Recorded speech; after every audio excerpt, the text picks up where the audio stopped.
వెళ్లనీయకుండా తనను అడ్డుకున్నారని ఆరోపించిన వైసీపీ అధ్యక్షుడు జగన్ కు సీఎం చంద్రబాబు ఘాటు కౌంటర్ ఇచ్చారు. టీటీడీ నియమ నిబంధనల ప్రకారం శ్రీవారిని దర్శించుకోవచ్చని, డిక్లరేషన్ ఇవ్వకుండా వెళ్లడం సరికాదన్నారు. ఆలయాల్లోకి దళితులు రానివ్వరు అని జగన్ చెప్పడంపై మండిపడ్డారు.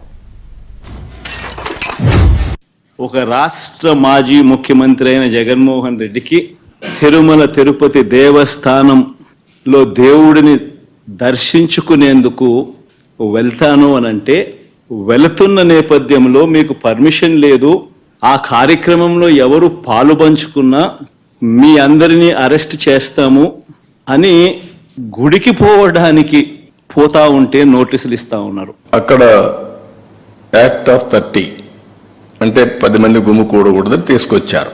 అయితే ఇప్పుడు ఆయన మాట్లాడేది చూస్తే ఆయనకి ఏ సాకులు ఉన్నాయో నాకు తెలియదు పోకుండా ఉండడానికి. కానీ ఆయన ఏదో నిలిపేశారు, నోటీస్ ఇచ్చారని మాట్లాడుతున్నారు. Can you show any notice? నేను స్ట్రైట్గా అడుగుతాను, నీకు నోటీసులు ఏమైనా ఇచ్చారా? నిన్ను వెళ్ళవద్దని ఎవరైనా చెప్పారా? ఇస్తే చూపేయండి మీడియాకి. ఎందుకు అబద్ధాల ప్రచారం చేస్తూ ప్రజల్ని మభ్యపెడుతూ ఇష్టానుసారంగా ప్రవర్తించడం ఇది సబబు కాదని. గుడికి పోయే వ్యక్తిని నువ్వు ఏ మతము అని అడుగుతా ఉన్నావు. ఏ మతము అని చెప్పకపోతే గుడిలోకి ఎంటర్ కాకూడదు అని అంటా ఉన్నావు. సెక్యులర్ దేశం అని చెప్పుకుంటా ఉన్నాం.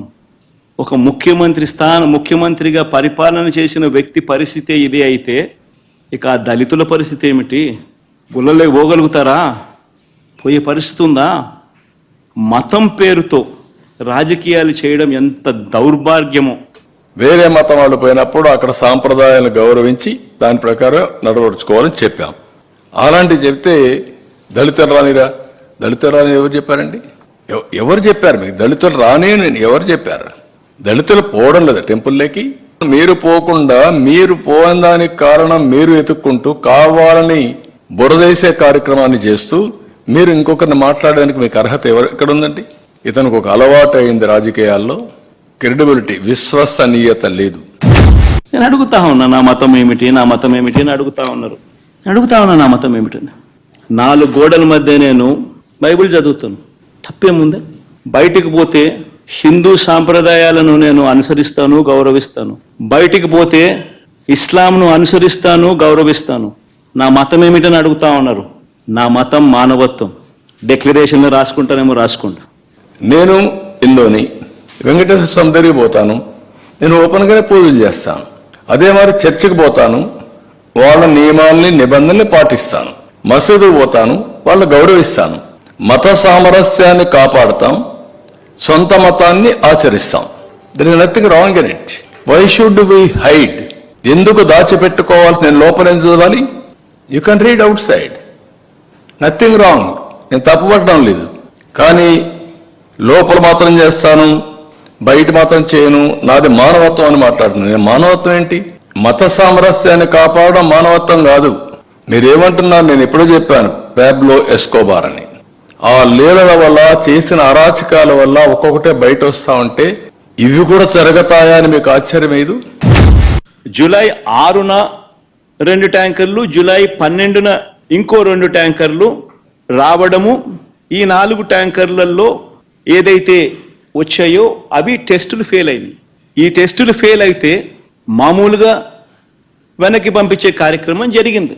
మామూలుగా CFTRI central food technological research institute మైసూరుకు పంపిస్తారు. డౌట్లు ఇంకా ఫర్దర్గా ఏమైనా ఒక్కొక్కసారి ర్యాండమ్గా కూడా పంపిస్తూ ఉంటారు.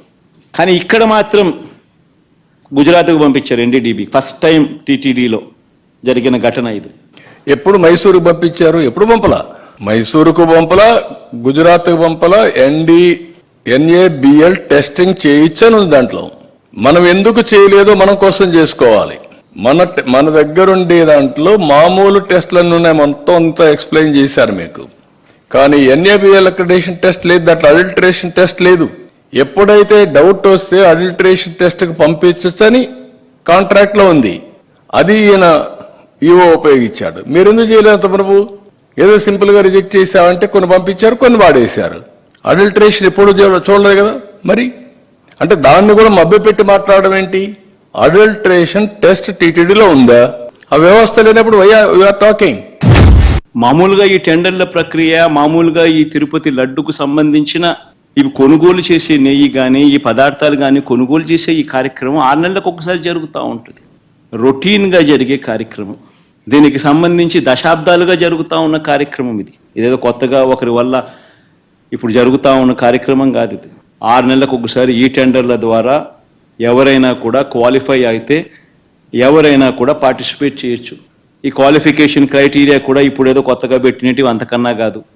నా చిన్నప్పటి నుంచి కూడా తిరుపతి లడ్డు అని అంటే ఒక విశిష్టతగా దాన్ని చూసే పరిస్థితి. దాంట్లో ఉన్న టేస్ట్ వేరే లడ్లలో ఉండని టేస్ట్. ఎందుకు కండిషన్స్ అన్ని మార్చారండి? టెండర్ పిలవడానికి ఎందుకు కండిషన్స్ మార్చారో సమాధానం చెప్పండి. అన్ని కండిషన్స్ మార్చి ట్రేడర్స్ని ఎంకరేజ్ చేసి తక్కువ ధరకు ఇచ్చారని రివర్స్ టెండరింగ్కి వెళ్ళి ఇలాంటి నాసిరకం నెయ్యి తీసుకొచ్చి అపవిత్రం చేసి ఎన్నిసార్లు భక్తులు ఆందోళన చేశారండి. అక్కడ అన్నదానంలో అన్నం బాగాలేదని, భోజనం బాగాలేదని ఎన్నిసార్లు చెప్పారండి. అదే మాదిరిగా రూములు బాగాలేవని ఎన్నిసార్లు చెప్పారండి. ప్రసాదం బాగాలేదని ఎన్నిసార్లు డెమాన్స్ట్రేట్ చేశారండి.